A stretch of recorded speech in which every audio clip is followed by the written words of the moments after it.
Dads matter. Fathers matter.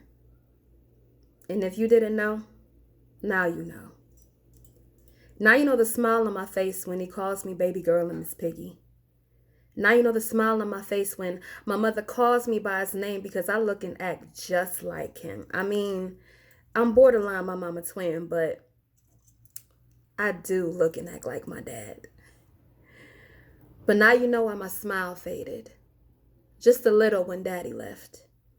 And he took a few of my things when he forgot to tell me.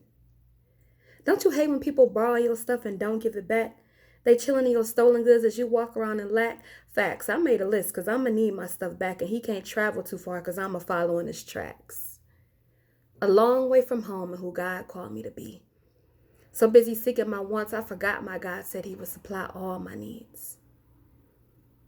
Stop number 1, abandonment.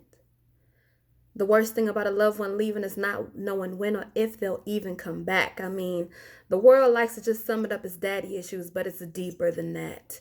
Holding tight to men, especially the bad, afraid of that single silence. Woo! Girl, is you mad? Or nah? Afraid to be who you really are, so you allow your company to define you and defy you, but in the end, it's never true. Because don't nobody know your crazy self better than God and you. When Eve stepped foot into the presence of God derived from Adam's womb, God designated plans just for her aside from Adam's given rules. Stop number 2, low self-esteem. And believe me, ladies, this is where the fellas had me. Or should I say this was where I had myself. Somebody please call 911. My identity crisis was so bad I almost picked up a gun. And not a carnal one, but the one formed by my hands. I formed it straight from ideas and opinions of a man. I wanted so bad to be everybody's everything. I used my soul as a down payment just for a carnal ring. Proposed to with lies, married to deceit, didn't believe I was worthy, so I laid down with defeat. Stop number 3. Complacency. Yeah, you can get real comfortable around these parts, especially when there's no submission to God to change your mind, body, and heart. How do you expect the move of God when you refuse to go beyond the veil? You spend so much time and money on your flesh. Your soul is for sale at a spiritual auction. Demons bid on your failures. Take heed to your mistakes. Watch while you repeat the same cycles while you sing. All I want is for you to be glorified, for you to be lifted high. But the only way that God can be glorified and the only way that God can be lifted high is if you choose him each and every time you do or don't feel like it. Each and every time you are rejected by man, woman, family, and friends. Each and every time you are tested with your past. Each and every time that stress, anxiety, chaos, and confusion tries to creep in. His glory waits in your press, not in your repeated cycles of choosing you. He sees what you go through, and yes, he can feel it too. But can you feel him?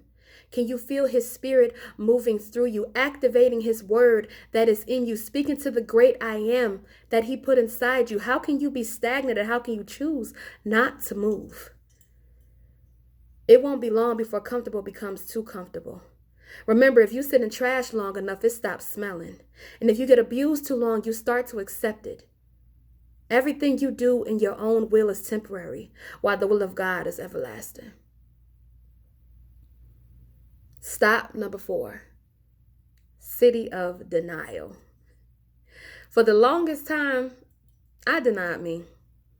I hated me. I wish that I could be anybody but me.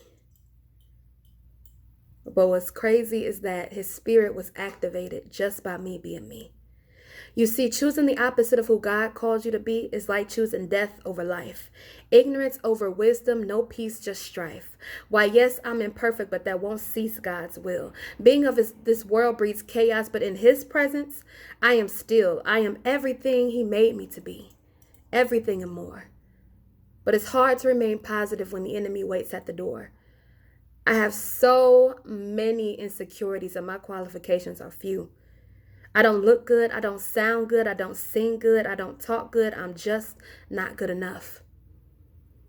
But my Father who is, he fills up my cup. He says, love, it doesn't matter what you can't do. What matters is what you can do through me. And if I can do anything, then you can do anything too.